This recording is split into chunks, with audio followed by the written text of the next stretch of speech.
Hello friends, welcome back to my YouTube channel. আজি মই আপোনালোকৰ বাবে লৈ আহিছো Tata Punchৰ এডভেঞ্চাৰ মডেল অৰ্থাৎ থাৰ্ড বেস ভেৰিয়েন্ট খনৰ ৰিভিউ ভিডিও। বন্ধুসকল এইটো ভিডিওত মই আপোনালোকক জনাম যে এই গাড়ীখনত আপোনালোকে কি স্পেচিফিকেশন আৰু কি ফিচাৰ্ছ পাব আৰু লগতে 2022 চনত এই গাড়ীখনৰ দাম কি চলি আছে আৰু যদি আপোনালোকে এই গাড়ীখন লোন বা ফাইনেন্সত কিনিম বুলি ভাবি আছে তেন্তে কমসে কম আপোনালোকে কিমান ডাউন পেমেন্ট দিব লাগিব আৰু আপোনালোকৰ মন্থলি ইএমআই কিমান আহিব এই সকলোখিনিৰ বিষয়ে আজি মই আপোনালোকক এইটো ভিডিওত জনাম। তেন্তে প্ৰথমতে আমি আহিছো এই গাড়ীখনৰ কিছুমান স্পেচিফিকেশন সমূহলৈ। এই গাড়ীখনত আপোনালোকে 1199 সিসিৰ এটা 3 সিলিন্ডাৰৰ ইঞ্জিন পাব যিটোৱে 84.48 বিএইচপিৰ পাৱাৰ 6000 আৰপিএমত আৰু 113 এনএমৰ টৰ্ক 3300 আৰপিএমত প্ৰডিউস কৰে। টাটা পাঞ্চ এখন মিনি এসইউভিৰ কেটেগৰীত পৰে আৰু এই গাড়ীখনত আপোনালোকে 5 সিটাৰৰ সিটিং কেপাসিটি দেখিবলৈ পাই যাব।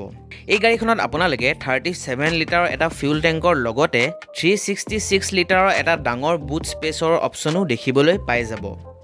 আৰু যদি এই গাড়ীখনৰ মাইলেজৰ কথা কওঁ তেন্তে কোম্পানীয়ে ক্লেম কৰা মতে আপোনালোকে এই গাড়ীখনত প্ৰায় 19 kmpl মাইলেজ পাই যাব।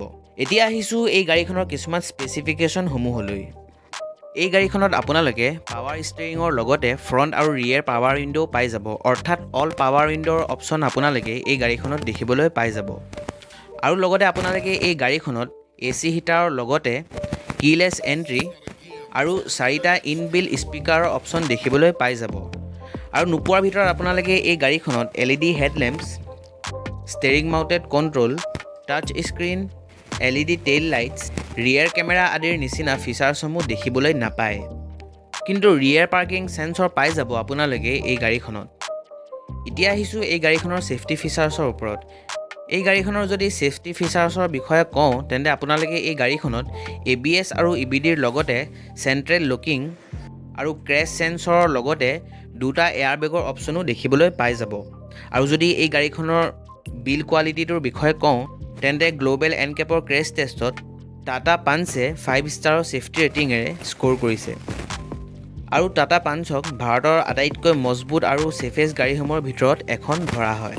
এতিয়া আহিছো এই গাড়ীখনৰ দামটোলৈ। যদি আপোনালোকে এই গাড়ীখন গুৱাহাটীৰ পৰা কিনে তেন্তে এই গাড়ীখনৰ এক শ্বৰুম প্ৰাইচটো হ'ব 6,69,900 টকা আৰু RTO আৰু ইঞ্চুৰেঞ্চ মিলাই এই গাড়ীখনৰ টোটেল অন ৰোড প্ৰাইচটো হ'ব 7,53,511 টকা।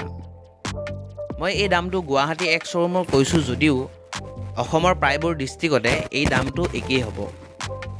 এতিয়া আহিছো এই গাড়ীখনৰ ফাইনেন্সৰ ওপৰত। যদি আপোনালোকে এই গাড়ীখন লোন বা ফাইনেন্সত কিনে তেন্তে কিমান ডাউন পেমেন্ট দিব লাগিব আৰু মন্থলি ইএমআই কিমান আহিব আপোনালোকৰ।